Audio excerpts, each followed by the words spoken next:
अस्सलाम वालेकुम, आदाब। मैं हूं मोहसिन और आप देख रहे हैं बीबीएन न्यूज़। आइए शुरुआत करते हैं आज के खबरनामे की और नजर डालते हैं हेडलाइंस पर। रियासत के मुस्तकबिल का फैसला अवाम को समझदारी से लेना होगा। 30 नवंबर को सोच समझ कर करें वोट के हक का इस्तेमाल। शादनगर प्रजा आशीर्वाद सभा से केसीआर का खिताब।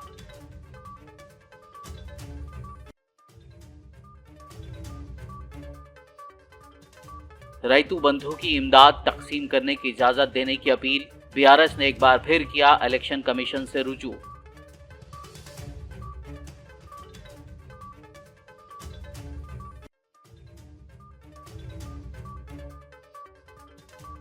सीएम केसीआर, गुजरा केटीआर और हरीश राव ने कांग्रेस को बनाया निशाना। रैतू बंधु की इमदाद रुकवाने पर की जमकर तनकीद।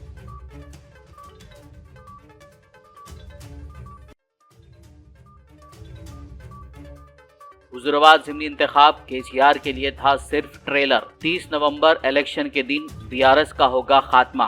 वजीर आजम नरेंद्र मोदी का अवामी जलसे से खिताब।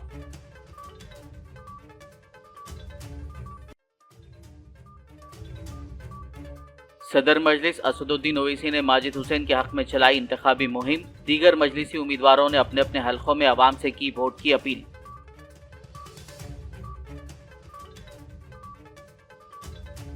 और अब खबरों की तफसील। बीआरएस सरबराह और रियासती वज़ीर आला के चंद्रशेखर राव ने शादनगर हल्के में मुनक्किदा बीआरएस प्रजा आशीर्वाद सभा में शिरकत की और एमएलए उम्मीदवार अंजया यादव के हक में वोट की अपील की। केसीआर ने कहा कि आइंदा इंतखाबात में वोट देने से पहले उम्मीदवारों, उनकी पार्टियों के बारे में अच्छे से जान लेना चाहिए जो आपके सामने वोट का मुतालबा करने आ रहे हैं।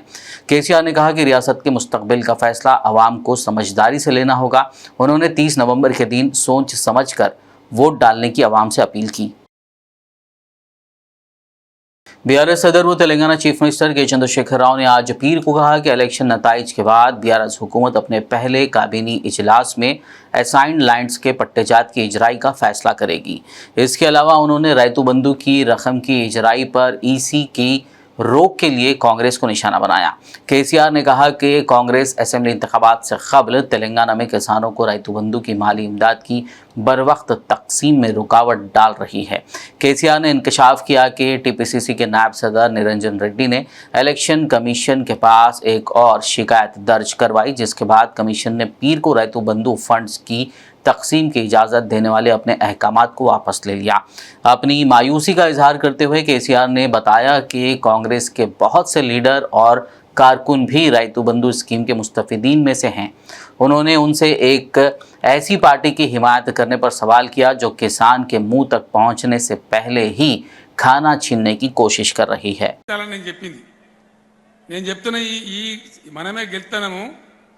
గెలిచిన తెల్లారి ఫస్ట్ క్యాబినెట్ నిర్ణయం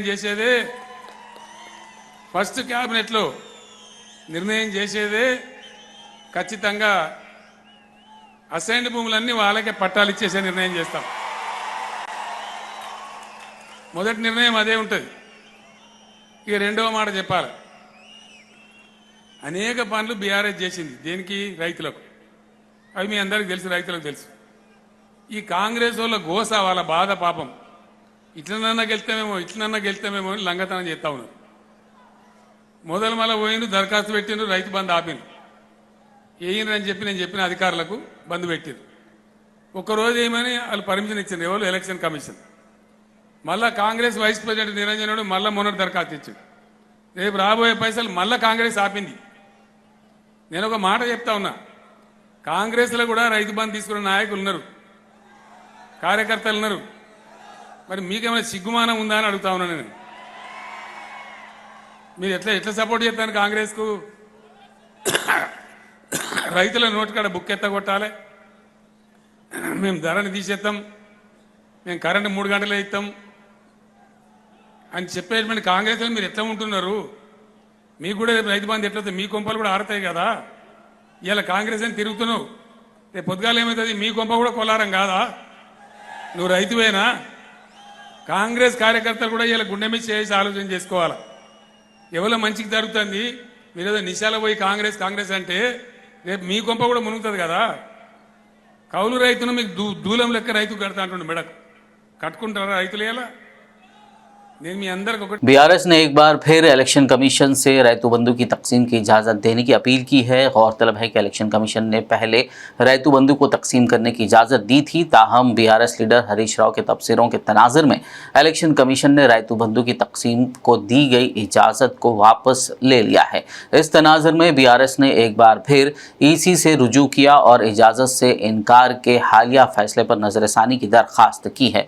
वाज़ेह हो कि इलेक्शन कमीशन ने तेलंगाना हुकूमत को इस महीने की 28 तारीख तक रैतू बंधु तकसीम करने की इजाज़त दी थी। इलेक्शन कमीशन ने शराइत आयद किए थे कि इंतखाबी मुहिम के दौरान रैतू बंधु का कहीं भी जिक्र ना किया जाए। इस स्कीम के ज़रिए सियासी फ़ायदे के लिए तबसरे ना करने की वजाहत की गई थी, लेकिन रैतू बंधु पर वज़ीर हरीश राव के तबसरे के बाद इलेक्शन कमीशन ने इजाज़त देने से इनकार कर दिया। इसके साथ ही बीआरएस ने एक बार फिर इलेक्शन कमीशन के पास इसके लिए दरख्वास्त की है।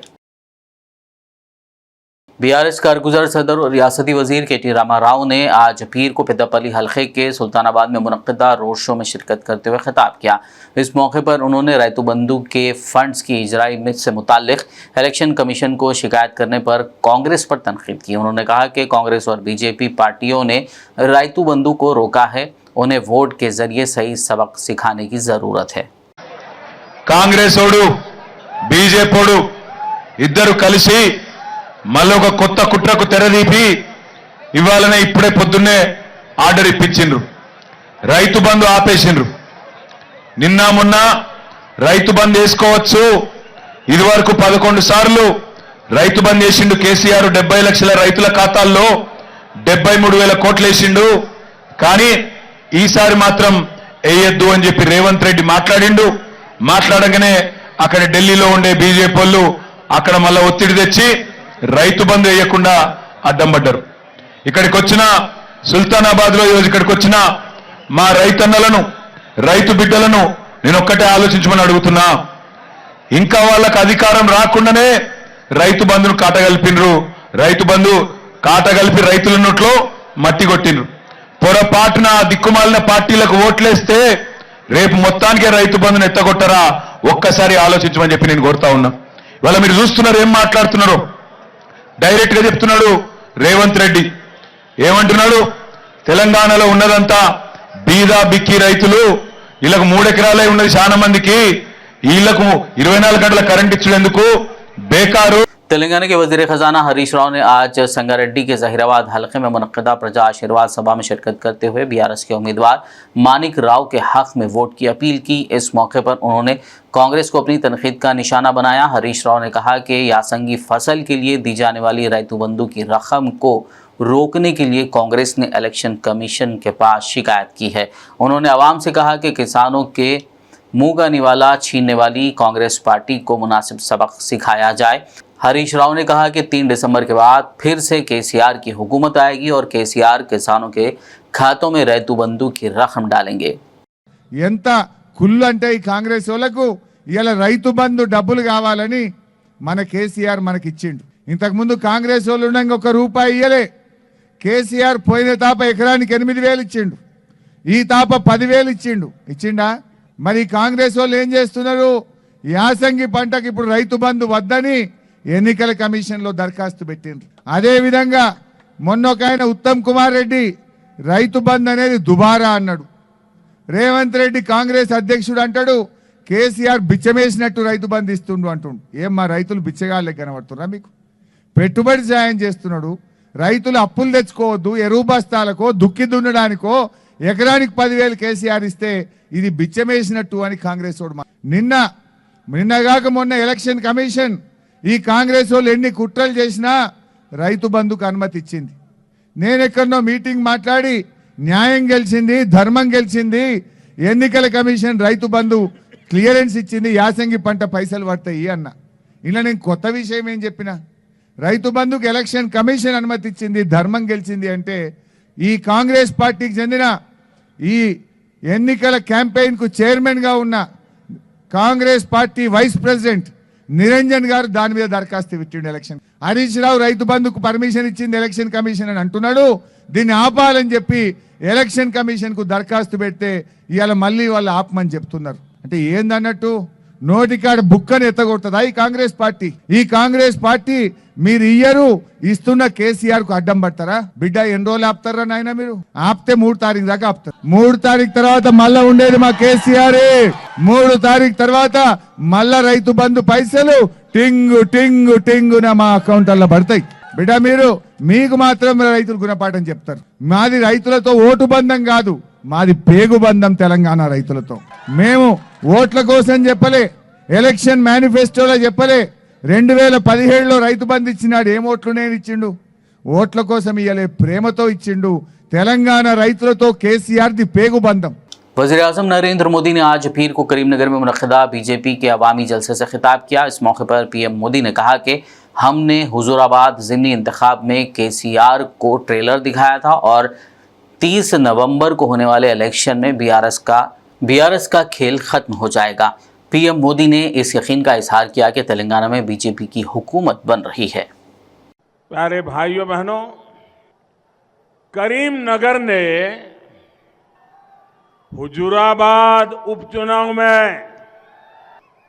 फार्म हाउस सीएम केसीआर को सत्ता से बाहर करने का ट्रेलर दिखा दिया था। दिखाया था कि नहीं दिखाया था? आपने शुरुआत की है कि नहीं की? अभी चुनाव में पूरा खेल खत्म हो रहा है।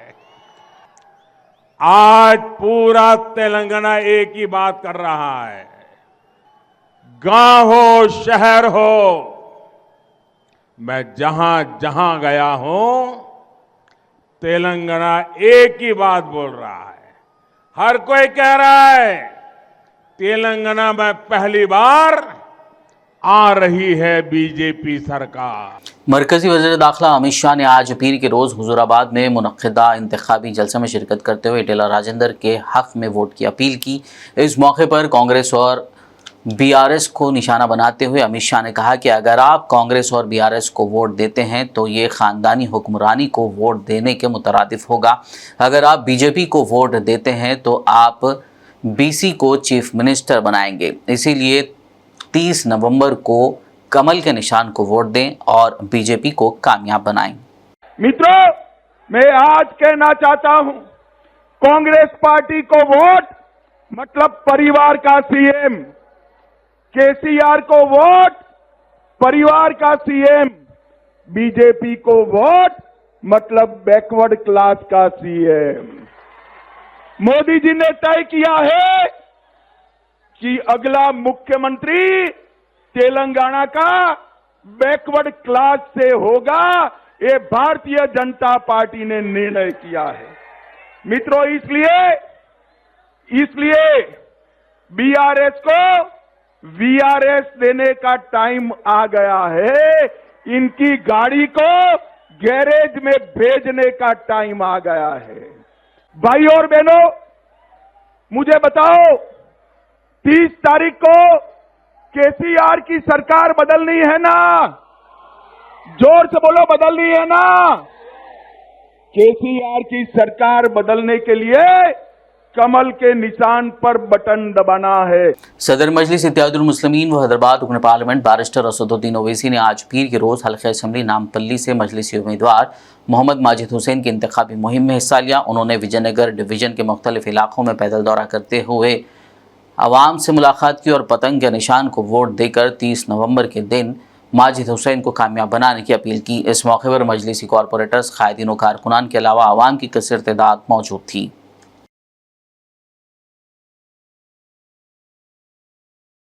सनतनगर बीआरएस उम्मीदवार और रियासती वजीर तलसानी श्रीनिवास यादव ने कहा कि गुरु नानक वो अजीम हस्ती हैं जिन्होंने ज़ात पात और मज़हब को छोड़कर मसावात को फ़रोग़ देने का पैगाम दिया।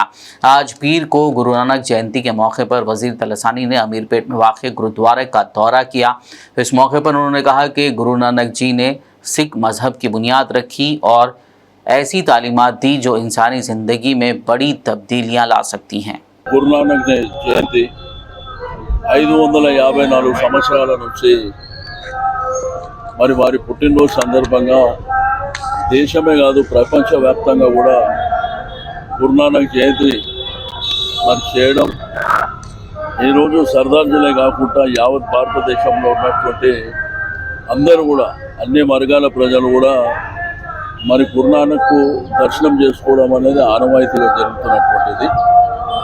ఎందుకంటే మనందరికీ తెలుసు ఈ దేశానికి స్వాతంత్రం రావడానికి మరి సర్దార్జీ చేసినటువంటి కృషి, ఇప్పటికే బార్డర్లో కూడా మన దేశ రక్షణ కోసం వాళ్ళే చేస్తున్నటువంటి కృషి.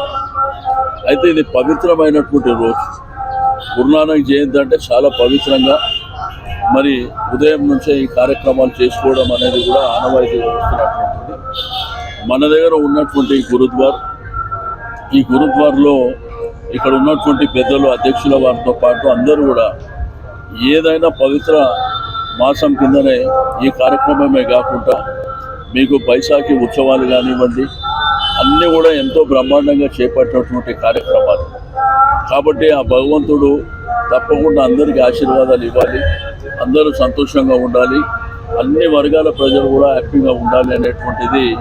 అందుకే మీ గురుద్వారకు ఖాళీ సర్దార్జీలే పోరు, దేశంలో ఉన్న వాళ్ళు ప్రతి ఒక్కరు కూడా పోతారు.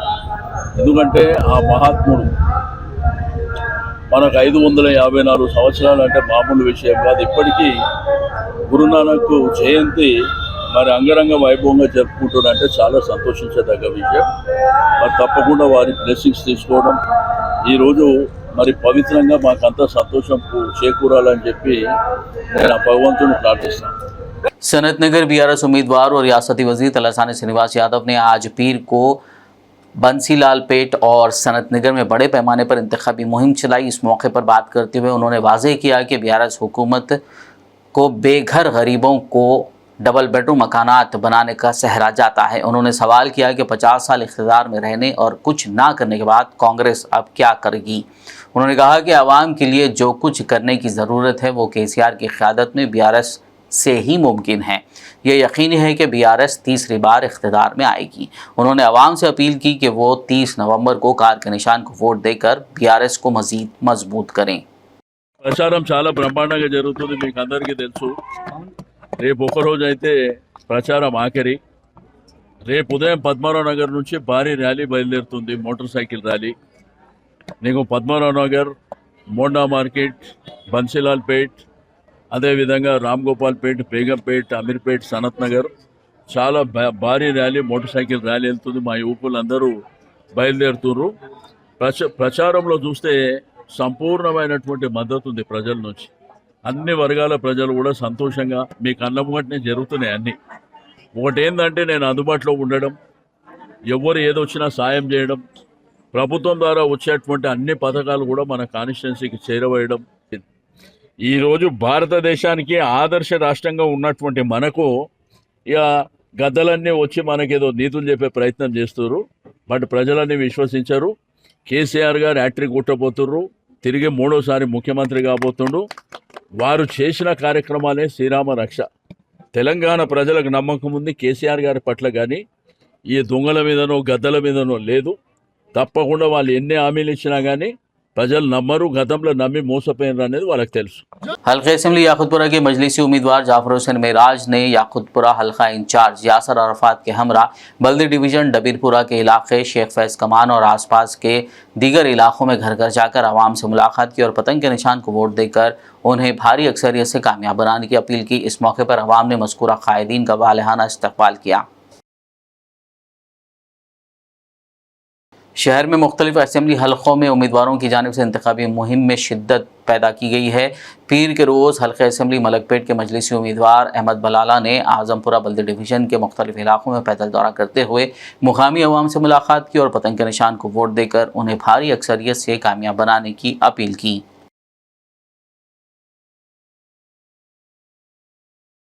खबरनामे में फ़िलहाल लेंगे एक ब्रेक, मुलाकात होगी इस छोटे से ब्रेक के बाद।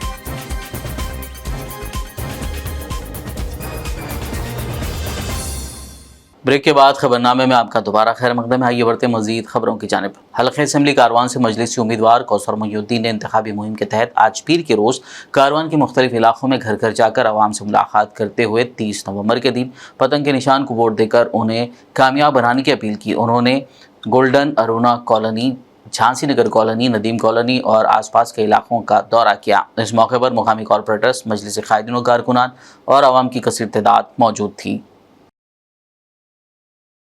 हल्के असम्बली कारवान से कांग्रेस पार्टी के उम्मीदवार उस्मान अल हाजरी ने आज पीर के रोज़ हकीम पेट, कुंटा, इब्राहिम बाग और दीगर इलाकों का पैदल दौरा करते हुए आवाम से मुलाकात की। उन्होंने आवाम से कांग्रेस पार्टी को वोट देकर उन्हें कामयाब करने की अपील की। हल्के असम्बली जुबली हिल्स के मजलिसी उम्मीदवार मोहम्मद राशिद फराजुद्दीन ने आज पीर के रोज़ इंतखाबी मुहिम के तहत शेखपेट डिवीज़न के रहमतनगर और दीगर इलाकों में पैदल दौरा करते हुए आवाम से मुलाकात की। उन्होंने आवाम से अपील की कि 30 नवंबर के रोज़ अपना कीमती वोट पतंग के निशान को देकर उन्हें भारी अक्सरियत से कामयाब करें।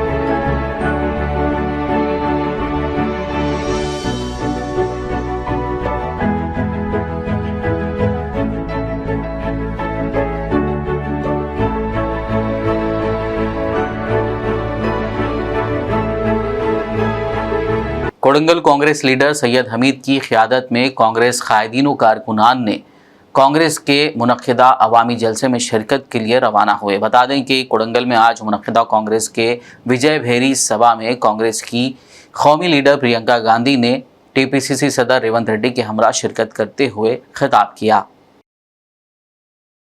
रुकन राज्यसभा व मशहूर शायर इमरान प्रताप घड़ी ने वरंगल एलबी नगर में कांग्रेस पार्टी के उम्मीदवारों की तायद में इंतखाबी मुहिम में हिस्सा लिया।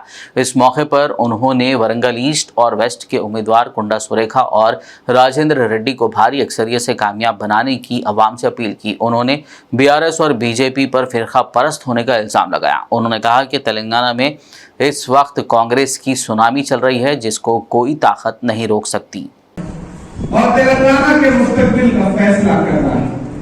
मैं तकरीबन 1,500 किलोमीटर से चल करके आपके बीच में पिछले तकरीबन 15-20 दिन से पूरे तेलंगाना का सफर तय करके आज वारंगल पहुंचा हूं। फिर दूसरे साहब बहुत दिन से कह रहे थे कि वारंगल आना है, मैं आज आपके बीच में हाजिर हूं। मुझे आपसे ये कहना है कि अगर आप ये सोचते हैं कि ये इलेक्शन महज असेंबली का इलेक्शन है तो नहीं। अगर आपको लगता है कि आप जाकर के 30 तारीख को ईवीएम का बटन दबा के एमएलए चुनेंगे तो नहीं। ये इलेक्शन उससे कहीं बड़ा इलेक्शन है। ये इलेक्शन बहुत अहम इलेक्शन है। ये इलेक्शन सिर्फ तेलंगाना का असेंबली इलेक्शन नहीं है, ये आने वाली 2024 का सेमीफाइनल है।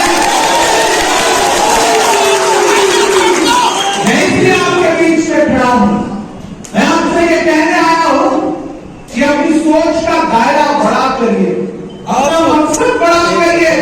ये इलेक्शन सिर्फ असेंबली का इलेक्शन नहीं है, ये इलेक्शन सिर्फ यहाँ की हुकूमत बदलने का इलेक्शन नहीं है।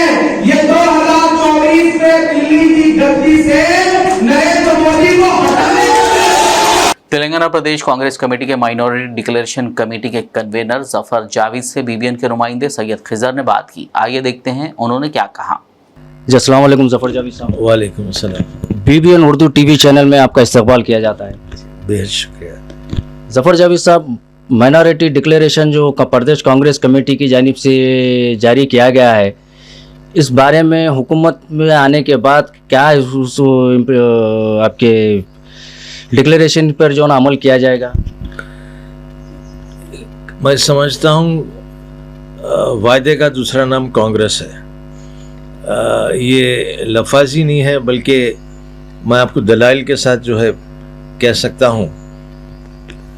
2004 में सोनिया गांधी जी हैदराबाद आए थे और उनसे जो है बाज़ मुस्लिम डेलीगेशंस मिले और 4% रिजर्वेशन का जो है मुतालबा किए। आप बखूब जानते हैं कि 15 दिन के अंदर हुकूमत आने के 4% डिक्लेरेशन जो है, हम पहले 5 किए थे वायदे के मुताबिक, मगर कोर्ट ने उसको रद्द कर जो है 4% कर डाले। उसी इंतखाबात में हम सेपरेट तेलंगाना का जो है वायदा किए थे, और चलते ऐसा हुआ कि चूंकि जो है वायदा किए थे हम कि अलहदा तेलंगाना करके रहेंगे, दे के रहेंगे, हमारे को कई मसाइल पेश हुए। लोग जो है कहने लगे कि आंध्रा वाले अगर आप ये देंगे तो यानी कांग्रेस आंध्रा में बाकी नहीं रहेगी, और आंध्रा का हिस्सा तेलंगाना से बहुत बढ़ के है। हमारे कहने 17 पार्लियामेंट्री हलके हैं, आंध्रा में 25 हैं। हमारे पास 119 असेंबली है, वहाँ पे 175 है। तो बड़ी रियासत थी आंध्र प्रदेश। उसके बावजूद इंटेलिजेंस रिपोर्ट्स आए कि जो है ये इक़दाम मत कीजिए, मगर चूंकि जो है कांग्रेस पार्टी वायदा की थी, हम जो है दिए, जिसके नतीजतन आज आंध्रा में एक एमएलए नहीं है, एक एमपी बाकी नहीं है। मगर हमको अफसोस नहीं है इस बात का, क्योंकि हमने जो वायदा किया था वो वायदे को निभाया। अगर नुकसान भी सहना पड़ा, अब 10 साल हो गए, एक एमएलए नहीं है हमारा। तो इन नुकसानात को मद्देनज़र रखते हुए हम जो है वादा निभाए। हल्के असम्बली मुशीराबाद के भोलकपुर डिवीज़न और पठान बस्ती में इतवार की शाम बीआरएस पार्टी के उम्मीदवार एम गोपाल की ताईद में मुनक्किदा जलसे आम से बीआरएस अक़लियती क़ायद शेख अब्दुल्ला सोहेल ने खिताब करते हुए कांग्रेस पार्टी और टीपीसीसी सदर रेवंत रेड्डी को अपनी तनकीद का निशाना बनाया। Islamia old students welfare society Warangal का मुख्तसर अरसे के बाद रजिस्ट्रेशन अमल में आया। इस मौके पर सोसाइटी के सदर की हैसियत से अफजल मुहिउद्दीन, जनरल सेक्रेटरी के लिए मोहम्मद सलीम और ट्रेजरर की हैसियत से मोहम्मद फैज़ मुहिउद्दीन का इंतखाब किया गया। बाद-ए-अज़ां सोसाइटी के सदर अफजल मुहिउद्दीन और दीगर जिम्मेदारान ने मीडिया को सोसाइटी की तफसीलात से वाकिफ़ करवाया। Islamia old students welfare society Warangal registered on 550 registered number 555/2023 में अखलाकी इक़दार और मतलूबा रवैयों और आदत को पैदा करना और उनकी नशोनुमा करना, ताकि अच्छी तरह मिलजुल कर शहरी बन सके, जो अपनी फलाह व बहबूद को महफूज बनाने, माशरे की बेहतरी के लिए ज़्यादा से ज़्यादा किरदार अदा करने के काबिल हों, लोगों की तालीम और समाजी तरक्की का काम करें, लोगों की सेहत की बेहतरी, हिफ्ज़ान सेहत के हालात को बेहतर बनाने और ज़िंदगी की सहूलियात फराहम करने के लिए काम करें, यतीमों, बेवाओं और जिस्मानी तौर पर माज़ूर अफराद की मदद करना, ख़वातीन की तरक्की के लिए काम करना। सोसाइटी का कोई सियासी मकसद नहीं था और न ही किसी सियासी सरगर्मी में हिस्सा लेंगे। अपने अग़राज़ व मक़ासिद के हुसूल के लिए माशरे में कोशिश करेंगे। तालीमी और फ़नी पेशावराना तरबियत के लिए इदारा क़ायम करना, लाइब्रेरियाँ, रीडिंग रूम, खेल के मैदान, सेहत और खेलों की क्लब क़ायम करना और फ़ाहम करना, अस्पतालों, डिस्पेंसरियों और बच्चे की सेहत के मराकज़ वगैरह क़ायम करना, यतीमों, बेवाओं, बेसहारा, जिस्मानी या ज़हनी तौर पर माज़ूर अफराद और बुज़ुर्ग शहरियों के लिए घर क़ायम करना, अवामी स्ट्रीट लाइट्स, फुटपाथ और नालियों की फराहमी और इलाके की सफाई के सूरत हाल को बेहतर से बेहतर बनाने के लिए कोशिश करना। आदिलाबाद के मशहूर समाजी कारकुन आदित्य खांडेशकर ने आज बीजेपी में शमूलियत इख्तियार कर ली और बीजेपी उम्मीदवार पायल शंकर की हक में इंतखाबी मुहिम में हिस्सा लिया। आदिलाबाद में BBN चैनल के नुमाइंदे खिज़र अहमद याफ़ाई ने उनसे बातचीत की। आइए देखते हैं उन्होंने क्या कहा। आदित्य सर हमारे साथ में है, आपका BBN चैनल में खैर मकदम है। बताइए, आप एक सोशल वर्कर हैं और इसी के साथ साथ में आपने बीजेपी ज्वाइन की है और ऐसा समझा जा रहा है कि बीजेपी में ज्वाइन होने के बाद बीजेपी मजबूत हो गई। आप क्या कहेंगे इस बारे में? बिल्कुल, बीजेपी तो बहुत मजबूत हो गई है। मैंने मेरी ज़िंदगी में कभी नहीं सोचा कि मैं कोई पार्टी ज्वाइन करूंगा, मैं सिर्फ लोगों की खिदमत, लोगों के लिए मैं काम किया हूँ आज तक, लेकिन अभी आदिलाबाद किसी की एक की नहीं है, कोई राजयोग नहीं है। एक बदलाव आना बहुत ज़रूरी है।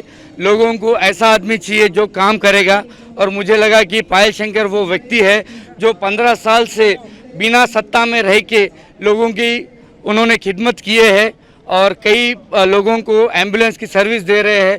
एक बार हम आदिलाबाद से अगर हैदराबाद जा रहे हैं तो हमको कम से कम 10,000 रुपये लग रहे हैं, तो वो 15 साल से वो सर्विस दे रहे हैं, लोगों के घर घर पानी पहुंचा रहे हैं, तो ये बहुत बड़ी बात है। उनको हम सपोर्ट देना ये हम चाहते हैं। और बहुत से लोग इस बार बीजेपी में ज्वाइन हो रहे, पूरा गाँव का गाँव ज्वाइन हो रहा है, और इस बार मुझे लगता है कि बीजेपी हमारी नंबर 1 पे रहेगी। जैसा कि हम जानते हैं आदिलाबाद में बीआरएस भी है और कांग्रेस भी है, और इस मरतबा कांग्रेस का जो उम्मीदवार है कंदी श्रीनिवास रेड्डी, उनकी भी मकबूलियत में इजाफा हो रहा, तो आप कांग्रेस बीआरएस को छोड़कर बीजेपी में ज्वाइन होने का आपका मकसद क्या है? मुझे बीजेपी ऐसा नहीं, मुझे जो पर्सन है वो पर्सन जो पायल शंकर जी है, उनकी जो सोच है लोगों की सेवा करना, वैसा व्यक्ति पावर में आके सेवा करेगा तो आदिलाबाद किस तरीके से डेवलप होगा, वो हिसाब से हम सब लोग बीजेपी में ज्वाइन हुए। और एक सिद्धांत की पार्टी है बीजेपी, ज़रूर एक सिद्धांत की पार्टी है। हर व्यक्ति को, अब कंदी श्रीनिवास रेड्डी जी की आप बात कर रहे हैं, वो व्यक्ति आदिलाबाद का 4 महीने पहले उसका कोई अस्तित्व नहीं था, उसको कांग्रेस पार्टी ने टिकट दिया। तो वैसे व्यक्ति जो 25 साल से काम कर रहे हैं, सुजाता मैडम, संजीव रेड्डी जी, ऐसे आप आदिलाबाद के लोग हैं, साजिद खान जी, तो वैसे लोग हैं, उनको टिकट दिया नहीं दिया, क्यों? क्योंकि वो पार्टी जो है पैसों के लालच में एक को टिकट दे दिया। वो व्यक्ति आप कोई भी नहीं जानता उसको 1.5 साल पहले, 2 साल पहले, वैसे व्यक्ति को टिकट देने के बाद वो पार्टी का क्या अस्तित्व रहेगा? इसलिए ये सिद्धांत की पार्टी है, इसलिए मुझे लगा कि यहाँ पे ज्वाइन होना ज़रूरी है, इसलिए मैं ज्वाइन हुआ। आदिलाबाद बीआरएस उम्मीदवार व रुकन असम्बली जोगू रमना ने आज पार्टी कायदीन व कारकुनान के हमरा शहर के मुख्तलिफ इलाकों का दौरा किया और इंतखाबी मुहिम चलाई। इस दौरान रोड शो भी मुनक्किद किया गया। ओल्ड बस स्टैंड पर कॉर्नर मीटिंग से खिताब करते हुए रुकन असम्बली जोगू रमना और मज़कूरा कायदीन ने कांग्रेस और बीजेपी पर जमकर तनकीद की और अवाम से अपील की कि वह मुत्तहिदा तौर पर बीआरएस पार्टी को वोट देकर जोगू रमना को कामयाब करें। कांग्रेस लीडर व छत्तीसगढ़ के वज़ीर आला भूषण सिंह भेगल ने कहा कि कर्नाटक जैसे नताइज तेलंगाना में भी दोहराए जाएंगे। उन्होंने हल्के असम्बली आदिलाबाद में कांग्रेस के उम्मीदवार कंदी श्रीनिवास रेड्डी की इंतखाबी मुहिम में हिस्सा लिया। उन्होंने शहर के मुकामी प्रजा सेवा भवन में मुनक्किदा मीडिया कॉन्फ्रेंस से खिताब किया। उन्होंने कहा कि तेलंगाना में कांग्रेस के लिए माहौल साजगार है। उन्होंने लोगों से कहा कि कांग्रेस का मतलब एतमाद है और यही कर्नाटक में कामयाबी का राज है। छत्तीसगढ़ राष्ट्र मुख्यमंत्री वर्युలు శ్రీ భూపేష్ సింగ్ బఘెల్ గారు అద్భుతమైనటువంటి సుపరిపాలనతో ఛత్తీస్గఢ్ రాష్ట్రాన్ని గత 5 సంవత్సరాలలో అద్భుతంగా ప్రగతి సాధించి ఈరోజు మళ్ళొకసారి ఛత్తీస్గఢ్లో 2/3 మెజార్టీతో అద్భుతంగా మెజార్టీని సాధించి అధికారంలోకి తీసుకొస్తున్నటువంటి ఛత్తీస్గఢ్ రాష్ట్ర రథసారథి వారికి భూపేష్ సింగ్ బఘెల్ గారికి ఈరోజు ఆదిలాబాద్లో రోడ్ షోకి ఘన స్వాగతం పలికినాం. మేమంతా ఒకటే 6 గ్యారంటీల్ని ఆదిలాబాద్ ప్రజలకు అంది అద్భుతమైనటువంటి ఆదిలాబాద్ని అభివృద్ధి చేయాలన్నటువంటి గట్టి పట్టుదలతో నేను రాజకీయాల్లోకి వచ్చిన. నా జీవితం తెరిచిన పుస్తకం.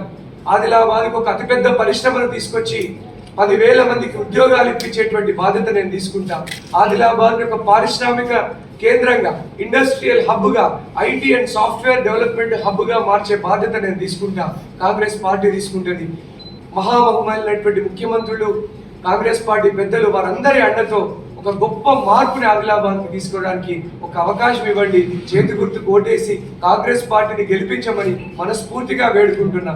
మీ బిడ్డ కంది శ్రీనివాస్ రెడ్డిని మీరే ఆశీర్వదించండి. शोमैक के फ्रेंचाइज डिटेलिंग वॉल्स का जिले संगारेड्डी के मुत्तगी में इफ्तिताह अमल में आया। फ्रेंचाइज डायरेक्टर मोहम्मद रऊफुद्दीन की वालिदा महमूदा बेगम ने इस सेंटर का इफ्तिताह अंजाम दिया। इस मौके पर बानियो सीईओ शोमैक क्लेटन व सेंटर डायरेक्टर मोहम्मद रईसुद्दीन के अलावा मेहमानों की कसीर तादाद मौजूद थी। मोहम्मद रऊफुद्दीन व क्लेटन ने इस जदीद सहूलत से आरास्ता सेंटर के मुतालिक मीडिया को तफसीलात बताई। Hi guys, this is Raufuddin Muhammad, franchise director of Detailing Wolves, Hyderabad. So here we have Mr. Clayton from Mr. Clayton, CEO of Detailing Worlds. He specially came from Coimbatore for this inauguration. The inauguration is going in Hyderabad. So we welcome you all. So from here, Mr. Clayton, he will tell us about Detailing Worlds and all the speciality of Detailing Worlds. So first, I'm very glad that we are starting our outlet in Hyderabad. So this is our third outlet in India. To explain about Detailing Worlds is a one-stop solution for all automobile services. We do right from a car wash till a car ceramic coating, PPF, graphene coating, marine coating. We have very unique services like marine and diamond coating, which no one does in the industry. So we do modifications, car accessories, floor mats, seat covers, so all services. We do have a wheel alignment station also. Usually, like you would have seen 3D wheel alignment in different places, but we do have a 4D wheel alignment, which has a lot of special features. So this is Detailing Worlds. It is a one-stop solution. It is a allied brand. So definitely you guys should come and visit once. The rates are very reasonable when compared to the market. So we'll be waiting for you guys. ये Detailing Worlds जो है ना, हमारे Clayton भाई का एक ख्वाब है, था और अब आहिस्ता आहिस्ता पूरा हो रहा है। तो ये जो ख्वाब है उसको पूरे इंडिया ने इंटरनेशनल लेवल पे लेके जाना है इसको। उसके लिए जो है इनका हमारे लिए काफ़ी सपोर्ट है। मैं यहाँ पे फ्रेंचाइज लिया हैदराबाद में और इसमें हमें यकीन है कि इंशाल्लाह हम लोग सक्सेस रहेंगे आप लोगों की तरफ से। डिटेलिंग वर्ल्ड्स में जो है सारे किस्म के कोटिंग जितने आ रहे आजकल ज़माने में, जो प्रोटेक्शन कोटिंग है कारों की, वो सारी होती है यहाँ पे। आखिर में एक नज़र हेडलाइंस पर। रियासत के मुस्तकबिल का फैसला अवाम को समझदारी से लेना होगा। 30 नवंबर को सोच समझकर करें वोट के हक का इस्तेमाल। शादनगर प्रजा आशीर्वाद सभा से केसीआर का खिताब।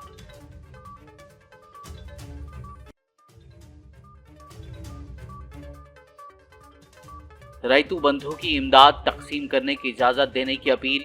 बीआरएस ने एक बार फिर किया इलेक्शन कमीशन से रुजू।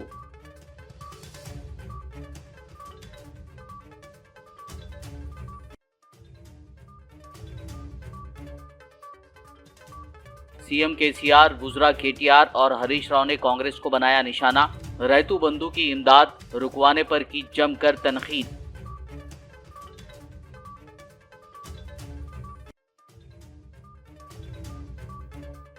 हुजूराबाद ज़िमनी इंतखाब केसीआर के लिए था सिर्फ ट्रेलर। 30 नवंबर इलेक्शन के दिन बीआरएस का होगा खात्मा। वज़ीर आज़म नरेंद्र मोदी का अवामी जलसे से खिताब।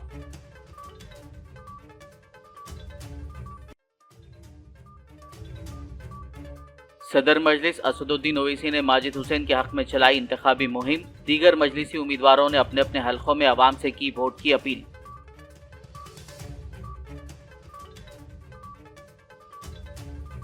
खबरनामे में फिलहाल बस इतना ही। ताज़ा तरीन अपडेट्स के लिए देखते रहिए BBN न्यूज़। यूट्यूब और फेसबुक पर मौजूद हमारे वीडियोस को लाइक और शेयर ज़रूर कीजिए।